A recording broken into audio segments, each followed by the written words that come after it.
So now I'm applying the wax.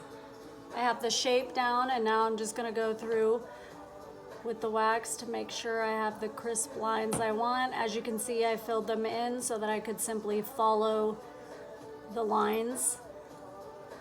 So that's what I'm doing.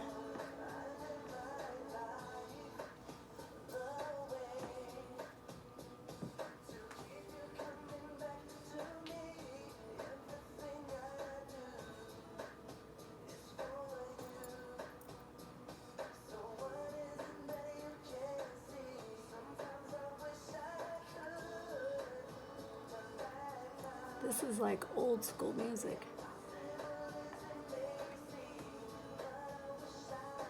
And waxing is, there's hard wax, soft wax. This is soft wax. It's better for your skin. But everybody's different on what kind of works for them, so. Yeah, that's a good wax machine. A lot of people have that. And then we're gonna put this on, let it stick.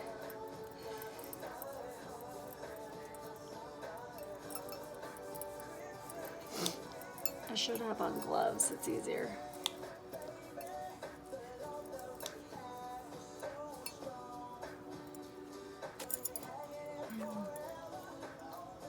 And there's always gonna be kind of some hairs that that you don't get, so on those you just kind of grab the tweezers and tweeze those out. That way it's kind of, you're getting your little hairs and you're not having to re-wax over that area, especially because it's only a couple. This one's stubborn, it's not wanting to come out. There we go.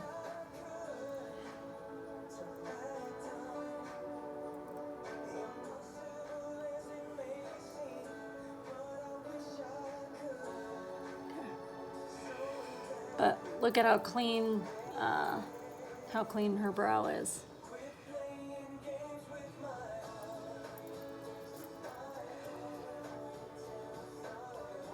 I think I'm gonna leave that one. I want that one in. All right. And now I'm going to wax the top. And you kind of gotta do this with each one. You wax the bottom, top, and then the centers, because there's a lot of little hairs in between that just don't look very good in the sunlight, let's say that. So now we're just gonna kind of go right in between them, and you got to be very precise with the line, that way we don't take off what we're trying to actually grow in, because we want her brows to grow in the middle. And as you can see, there's not a lot of room in between the two brows, which means she's doing a good job in keeping them the way that they should be. I wish I had brows like this. I shouldn't have plucked. So for all you people who get pluck happy and you want to draw in your brows, don't do it. Let them grow. Same with your kids. If they're teenagers, don't let them do it themselves. Take them to get it done. And on the top, you never want to get crazy with it. I'm literally just gonna go on top and just do the line, because you don't want to ruin what we're trying to do. So I'm just looking to get kind of this very small hairs. And again, I'm following the pattern of her eyebrows.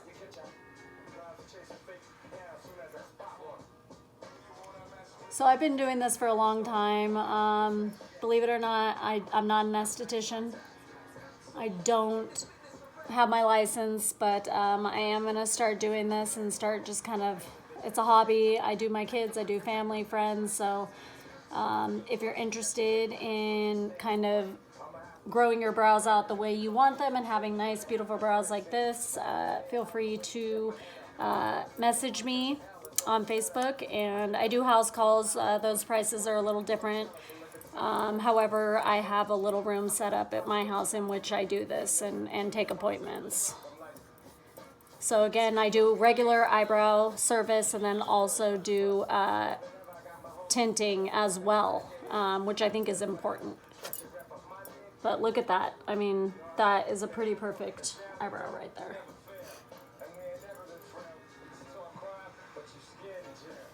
And then we'll clean it up a little more as we go through it. I'm just looking for any little hairs that, like there's a couple of hairs right here that I'll probably just grab with the tweezers.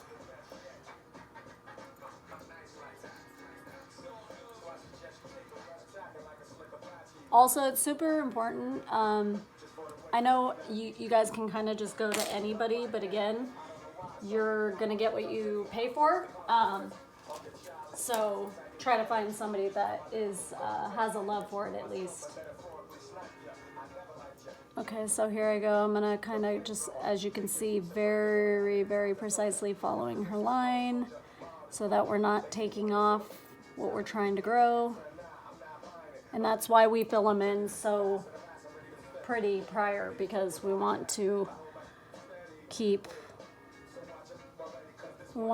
what we're trying to build. So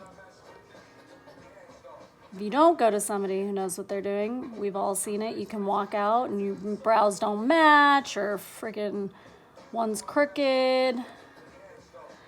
But people, I'm telling you, It's horrible because it takes a long time and it's your to face. grow them. I worked at a nail salon and someone ruined someone's eyebrows and I felt so bad. And people can, there's nothing you could do. No, and people can overheat the wax. Like there's so many things that could go wrong. And they shape your face. I mean, eyebrows are everything, really. If you have good eyebrows, you are set, because eyebrows and some lip gloss or lipstick and you are golden. I mean, really, there's nothing more pretty than beautiful eyebrows. So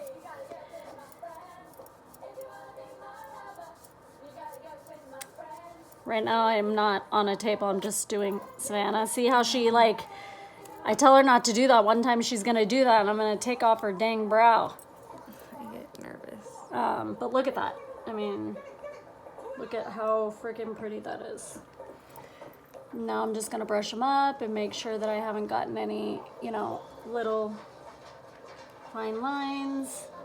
And I see a couple little hairs that I wanna get, so I'm gonna get those. But again, gotta be careful, because if you pluck one wrong brow, you can jack your whole brow.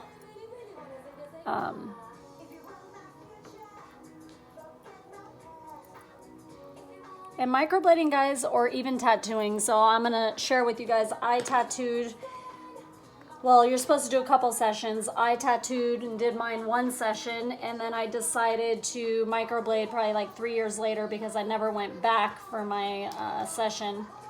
And now I don't think, I was gonna go in to get another microblade session, but you know what? I think I am not gonna do that, and I think I am going to try to grow mine in and start doing what I'm doing to her and do to myself, start tinting, and try to build a pattern of how I want my brows to be by doing, like I told you, a start, the arch, and the end, and then letting mine grow in and trying to do it that way versus doing the microblading, because I got freaked out after watching a specialist who has been doing brows for years. She said that she has come, and like I said, with people with like microblading that's turned green, I mean everything, and I do not want to deal with that. So made me rethink my whole process of microblading. But it's great for some people, if you can't grow the hair, and if there's another situation that you just, it's the best thing for you to do, then do it. But again, if you can grow the brows, and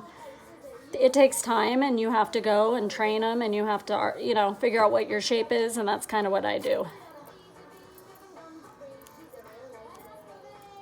But it's worth it, because then it's your own.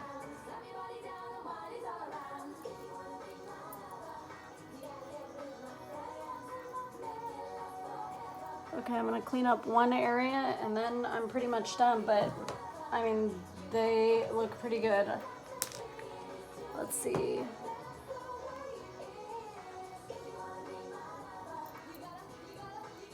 I gotta do her middle again, because that's her area that every time we do her eyebrows, for some reason, it's like the only area that never seems to want to go away. And then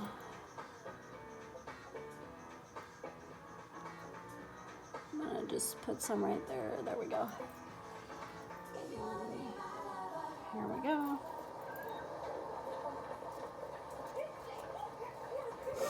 And then after, what I'm going to do is just kind of brush them out a little so that I'm taking some of the way I shape them out. And then I am going to highlight them with the highlighter. That way you can kind of see the end product. So just going to grab a couple of these little hairs. Whoops.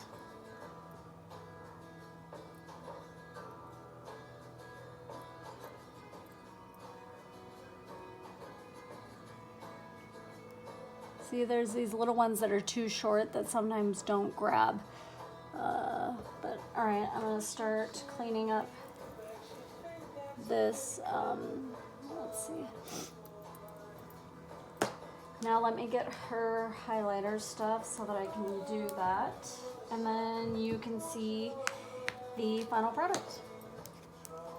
But anybody, actually let me get this one highlighter, it's easier, hold on. Maybe you can cut it and then splice it, I'm almost done.